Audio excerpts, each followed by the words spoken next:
नमस्कार।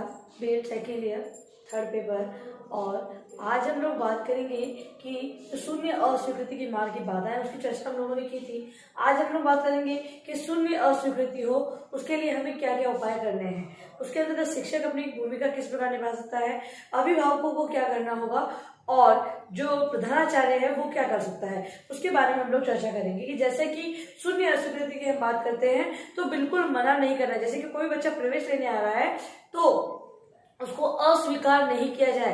अस्वीकार करने की बात हो वो शून्य हो, जीरो हो, मतलब कि किसी भी तरह से उसको एडमिशन दिया जाए और उसे पढ़ाने की व्यवस्था की जाए और उसके अंतर्गत शिक्षक, अभिभावक और विद्यालय प्रबंध है वो सभी सहयोग करें। ऐसा कार्य होना चाहिए। और ऐसा कार्य क्यों नहीं होता है, ऐसी जो बाधाएं आती है उसके बारे में हम लोग चर्चा कर चुके हैं। आज हम करेंगे कि उपाय एक शिक्षक है, अभिभावक है और प्रधानाचार्य क्या क्या उपाय कर सकता है। तो पहला उपाय है सर्वप्रथम प्रशिक्षण काल में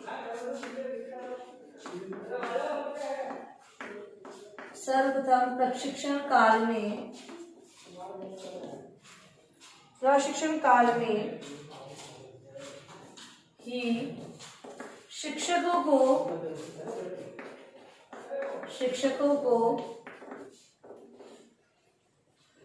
शून्य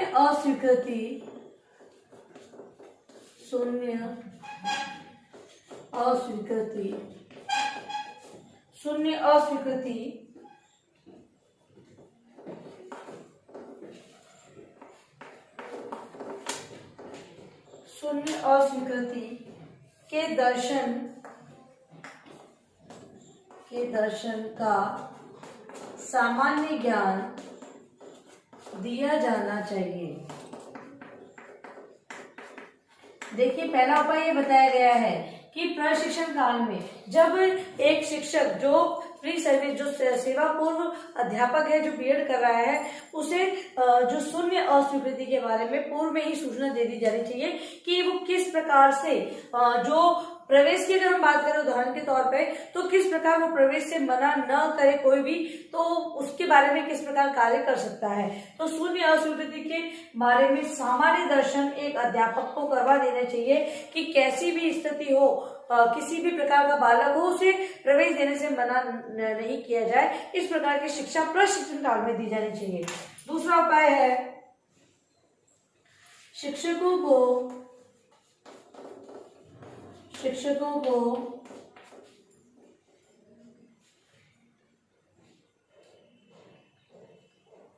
अक्षम और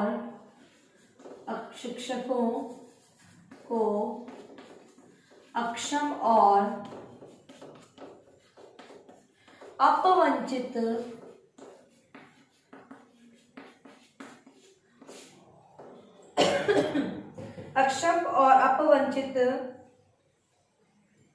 छात्रों के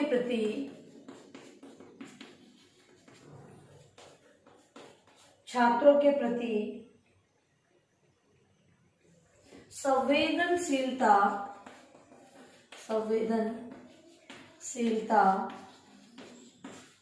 प्रकट करनी चाहिए। दूसरा उपाय ये है, पहली बात तो किसी भी स्थिति में मना ना हो, ऐसी स्थिति उत्पन्न होनी चाहिए। दूसरे कि अपवंचित और जो पिछड़े बालक है, जो अक्षम है, उनके प्रति संवेदनशीलता का भाव उत्पन्न करना चाहिए। क्योंकि ये बालक जो होते हैं वो अपने आप को हीन दृष्टि से देखते हैं। उन्हें ऐसा लगता है कि लोग हमें किसी भी कार्य करने के योग्य नहीं मानते, इसलिए वो पीछे हटते हैं। लेकिन यदि अगर शिक्षक की संवेदनशील भावना प्रकट करेगा तो बच्चे आगे आएंगे, जो हमारा समावेशी शिक्षा का जो लक्ष्य है वो पूरा हो सकेगा। नेक्स्ट है अभिभावकों को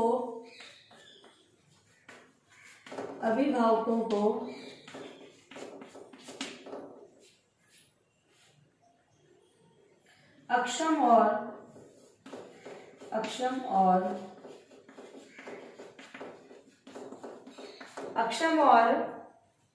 अपवंचित, अक्षम और मंदबुद्धि अपवंचित बालकों को सामान्य बालकों की भांति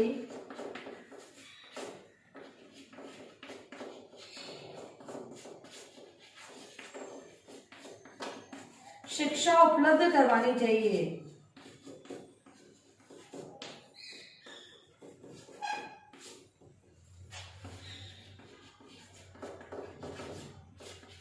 नेक्स्ट जो बिंदु है उसमें ये बताया गया है उपाय कि जो अभिभावक है, क्योंकि अभिभावक जब तक सहयोग नहीं करेंगे तो एक शिक्षक चाहकर भी उस बच्चे को नहीं पढ़ा सकता है। इसीलिए जो अभिभावक है जो अपने सामान्य बालकों की भांति इन बच्चों को समझेगा तभी वो आगे बढ़ सकेगा। और यदि जब अगर अभिभावक सहयोग करेंगे तो वो टीचर को बता सकते हैं कि उनका अधिकार, उन बालकों का भी अधिकार शिक्षा के प्रति है, उन्हें भी शिक्षा प्राप्त करने का पूरा अधिकार है। वो नियम कानून बताकर, अगर कोई शिक्षक मना कर रहा प्रवेश देने से तो नियम कानून बताकर उन्हें प्रवेश दिला सकते हैं। लेकिन सबसे पहले जागरूक तो अभिभावक को ये होना पड़ेगा कि मुझे सामान्य बालक की भांति इस बालक को मानना है और उसे शिक्षा के जितने भी अवसर हो वो उपलब्ध करवाने होंगे। तभी वो नियमों के बारे में बताते हुए शिक्षक अगर मना कर रहा है तो नियम बताकर उसे एडमिशन दिलवा सकते हैं। नेक्स्ट उपाय है प्रधानाध्यापक को भी, नेक्स्ट उपाय है वो है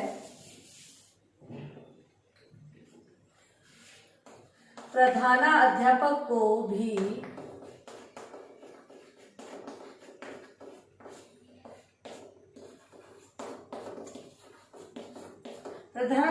भी सभी शिक्षकों को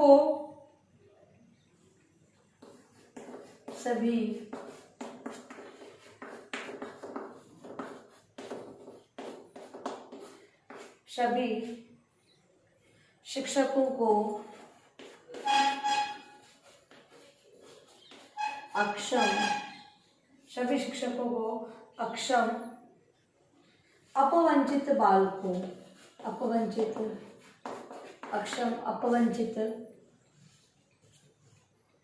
बालकों के प्रति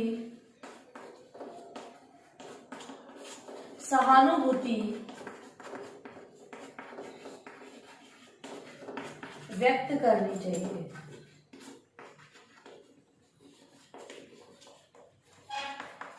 अगला जो उपाय बताया गया है वो प्रधानाध्यापक के लिए बताया गया है कि प्रधानाध्यापक है वो शिक्षकों को, सभी शिक्षकों को अपवंचित और बालकों के प्रति सहानुभूति व्यक्त करनी चाहिए, इस प्रकार की बात रखे।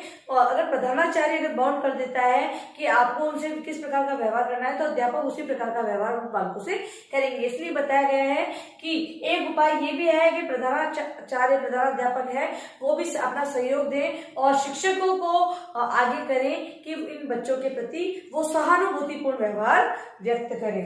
नेक्स्ट है विद्यालय प्रबंध समिति का गठन। विद्यालय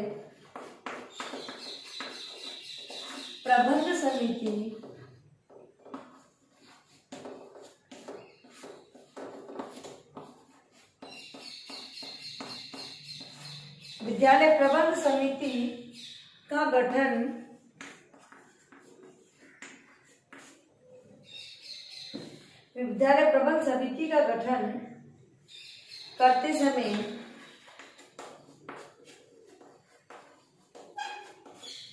समय विकलांग और अक्षम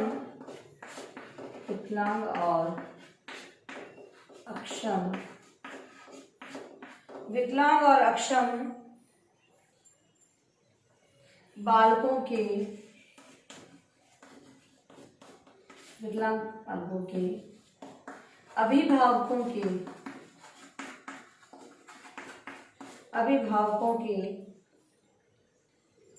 अभिभावकों को उचित स्थान देना चाहिए। मतलब कि जब विद्यालय प्रबंध समिति का गठन किया जाए, जो एसएमसी बनती है विद्यालयों के अंतर्गत, वहां पर जैसे यहाँ पे समावेशी विद्यालय है तो जो विकलांगता से ग्रसित बालक है, अक्षम बालक है, उनके माता पिता को इस कमेटी की जो गठन होता है उसके अंतर्गत स्थान दिया जाना चाहिए। मतलब कि उन्हें भी इस सदस्य के रूप में उन्हें लिया जाना चाहिए। जो सामान्य बालक के माता पिता है, अभिभावक है, उनको न लेकर, मतलब कि अगर वो आना चाहते हैं तो उन्हें लेना चाहिए, लेकिन इनके जो माता पिता हैं उन्हें विशेष स्थान दिया जाना चाहिए, ऐसी बात कही गई। क्योंकि उन्हें वास्तविक स्थिति, क्योंकि प्रबंध समिति है वो जो एक्चुअल स्थिति होती है वहीं से पता चलता है कि कौन सा कार्य कैसे किस प्रकार होता है और कितना बजट पास होता है, बच्चों के लिए क्या क्या व्यवस्था है, वो सब समिति के द्वारा निर्धारित किया जाता है। जब ये अभिभावक इनके अंदर इंक्लूड होंगे, इन्हें पता चलेगा कि सरकार क्या कर रही है, विद्यालय प्रबंध समिति हमारे बच्चों के लिए क्या कर रही है, तो सारी चीजों को पता चलेगा।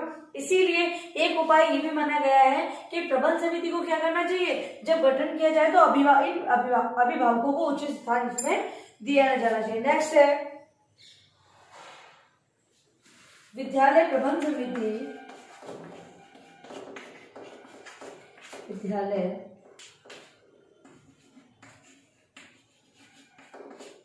समिति, विद्यालय प्रबंध समिति एवं प्रधानाध्यापक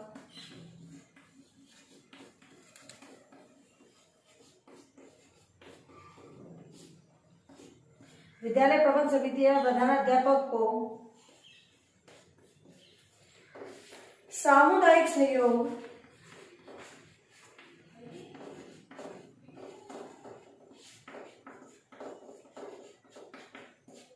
सामुदायिक सहयोग, सरकारी सहयोग,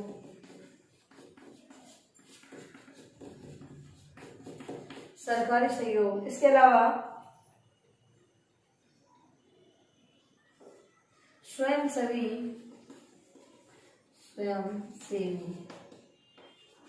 संस्थाओं का सहयोग,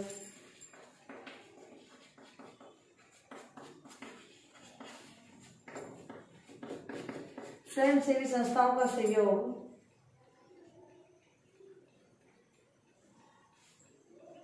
प्राप्त कर संसाधन उपलब्ध करवाने चाहिए।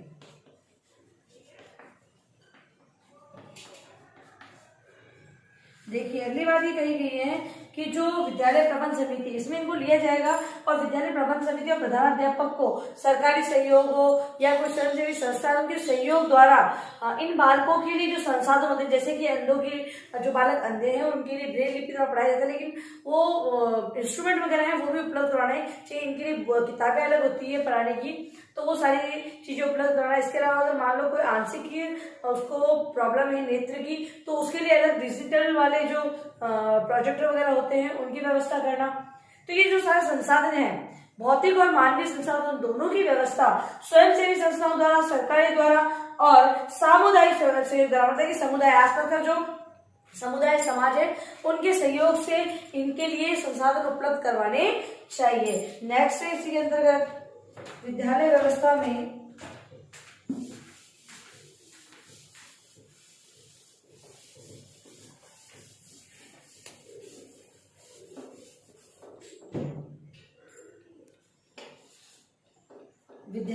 में दो बिंदु और इसमें विद्यालय व्यवस्था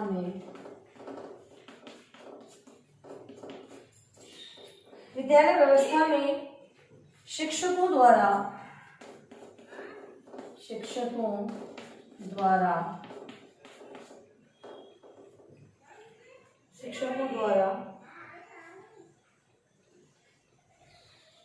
अक्षम और अपवंचित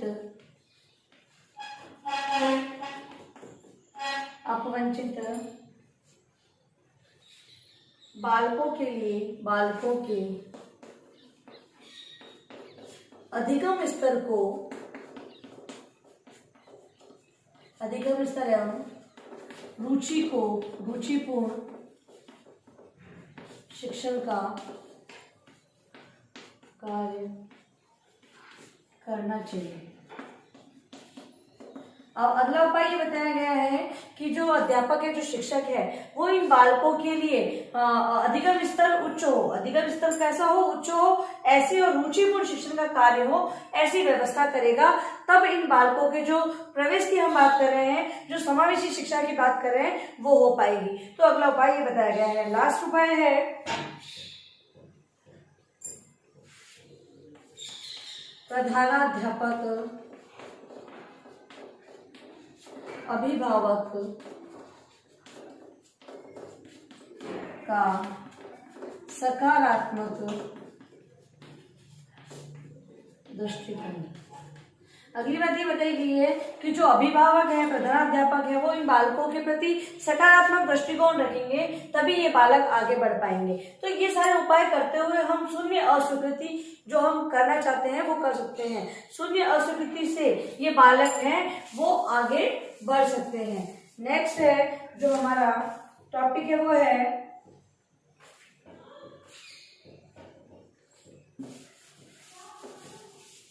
नेक्स्ट टॉपिक हमारा वो है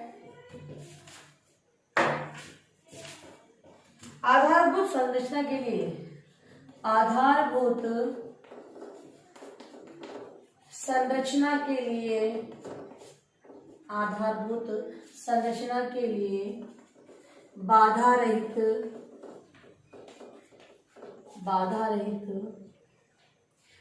वातावरण की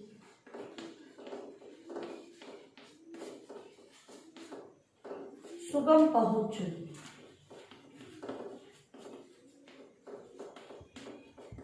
इस टॉपिक के कुछ बिंदु देख लेते हैं हम लोग कि आधारभूत संरचना मतलब कि जो समावेशी शिक्षा का जो आधार है उसकी संरचना है, वहां पर बाधा रहित वातावरण की सुगम पहुंच, मतलब कि बाधा रहित वातावरण हो। जैसा कि हमने बात की कि शून्य अस्वीकृति होती है, ठीक है, शून्य अस्वीकृति जहां पर होगी वहां पर बालकों का एडमिशन ज्यादा होगा, मतलब कि जहां पर प्रवेश लेने से मना करने की स्थिति नहीं होगी वहां पर समावेशी का जो लक्ष्य है वो पूरा होगा। तो वही बात है कि आधारभूत संरचना के बाधा रहित वातावरण की सुगम पहुंच हम कैसे कर सकते हैं कि किन के कारण हम लोग उन पर नहीं पहुंच पाते हैं, या फिर ये कहें कि किन की कमी के कारण हम लोग इस तरह की स्थिति को उत्पन्न नहीं कर पाते हैं। तो उसके कारणों की हम बात करें तो पहला है विद्यालय में भौतिक संसाधनों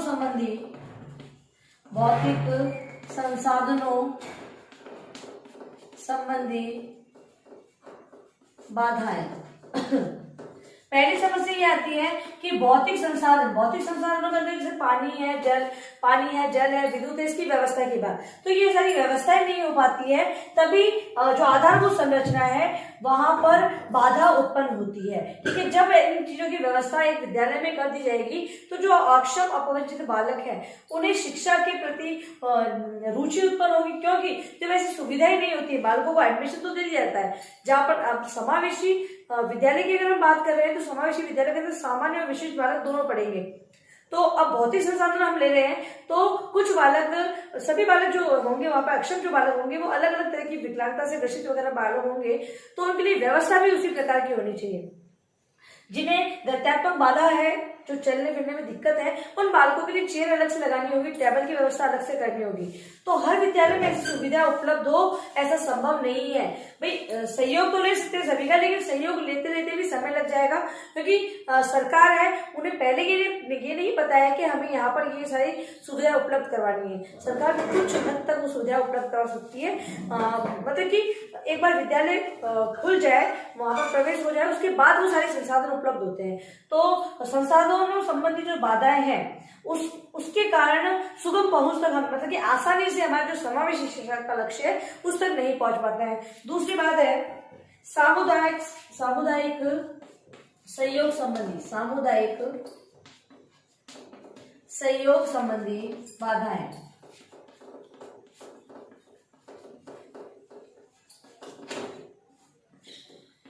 सामुदायिक सहयोग संबंधी बाधा मतलब जो समुदाय है, जो समाज में जो बालक पढ़ रहा है, समाज का अंग है बालक, और बालक समाज से आ रहा है। अब समुदाय जब सहयोग नहीं करता है, समुदाय के अंदर जब इन बालकों को ही दृष्टि से देखा जाता है, इनके प्रति घृणा की दृष्टि रखी जाती है कि बालक कुछ नहीं कर सकते हैं, इन पर जो आप खर्च कर रहे हैं वो व्यर्थ है, इस प्रकार की जब ऐसी सोच होती है, जब ऐसी सोच के कारण समुदाय है वो अपना सहयोग नहीं देता है इन बालकों को आगे बढ़ाने में, तब हम लोग जो हमारा लक्ष्य है उस तक नहीं पहुंचते हैं, जो कि समावेशी शिक्षा है। नेक्स्ट है अभिभावक सहयोग संबंधी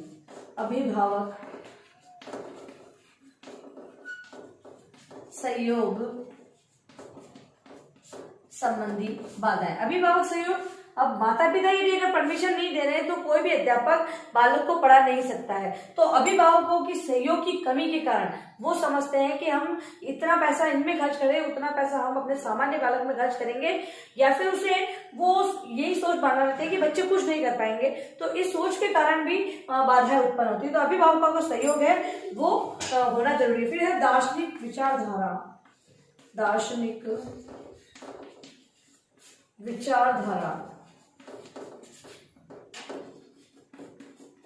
दार्शनिक विचारधारा से अगर हम बात करें तो कुछ रूढ़िवादिताओं को हम यहाँ ले सकते हैं, अंधविश्वासों को ले सकते हैं, जिनके कारण अभिभावक है वो सहयोग नहीं करते हैं। कुछ शिक्षक हैं वो भी इन बातों को मानते हुए इन बालकों के प्रति शिक्षा से संबंधित जो लक्ष्य उसको प्राप्त करने का प्रयास नहीं करते हैं। प्रधानाचार्य भी हो सकता है, समुदाय भी हो सकता है। तो दार्शनिक विचारधारा है उसके आधार पर जो सबसे मतलब कहें कि रूढ़िवादिता से संबंधित विचारधारा है, उसके कारण भी जो वातावरण है वो ऐसा हो जाता है कि समावेशी तक का जो लक्ष्य है वो वहां तक की पहुंच हमारी नहीं हो पाती है। नेक्स्ट है दृष्टिकोण संबंधी बाधाएं।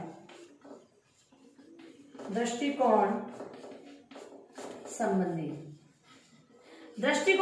बात। दृष्टिकोण मतलब कि सभी का दृष्टिकोण अलग अलग होता है, सभी की सोच अलग अलग है। अगर हम बात करें अभिभावक की तो कहीं पर अभिभावक अपनी सोच गलत रखते हैं, कहीं पर शिक्षकों की सोच गलत है, कहीं पर प्रधानाचार्य की सोच गलत है, तो कहीं पर तो समुदाय की सोच गलत है। तो दृष्टिकोण देखने का जो नजरिया है वो सभी लोग अलग अलग नजरिए से देखते हैं। और इन बालकों की जो शिक्षा है, जो लक्ष्य है समावेशी शिक्षा का, क्योंकि अगर हम बात करें अभिभावकों की तो अगर सामान्य बालक के माता पिता है वो अपने बालक को अपवंचित और पिछड़े बालकों के साथ पढ़ाना पसंद नहीं करते हैं, इस कारण भी बाधाएं उत्पन्न होती है। कहीं पर ऐसा होता है कि जो विशिष्ट बालक के माता पिता है वो ये सोचते हैं कि सामान्य बालकों के साथ हमारा बच्चा पीछे चला जाएगा, वैसे ही अक्षम है, और अगर यदि सामान्य बालकों के साथ पढ़ाया जाएगा तो मेरा बालक है वो और पीछे हट जाएगा।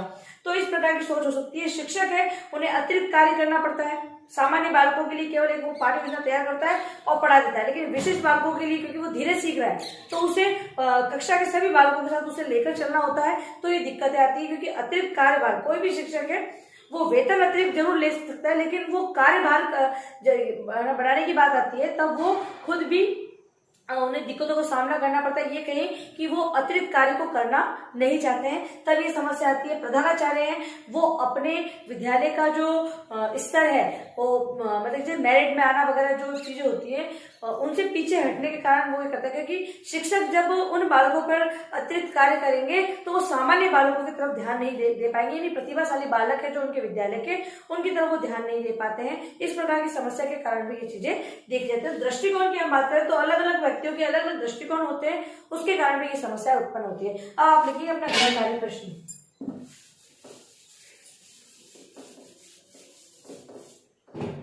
गृहकार्य प्रश्न के अंतर्गत जो हम लोगों ने अपना फर्स्ट टॉपिक किया है उसी संबंधी आपको करना है। इस टॉपिक को हम नेक्स्ट वीडियो में कंटिन्यू करेंगे। शून्य अस्वीकृति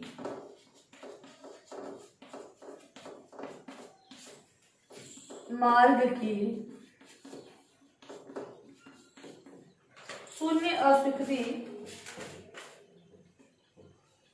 मार्ग के उपायों का वर्णन करें। जैसे कि आपको मैंने बिंदु वाइज समझाया है उसी प्रकार आपको लिखना है। और अंत में आप लोगों से निवेदन है कि इस महामारी के दौर में कम से कम घर से बाहर निकले। बाहर जाते हैं तो विशेषकर 3 बातों को आपको ध्यान रखना चाहिए: सोशल डिस्टेंस का, मास्क लगाने का और हाथों को बार बार सैनिटाइज करने का। सुरक्षित रहें, सभी का ध्यान रखें। धन्यवाद।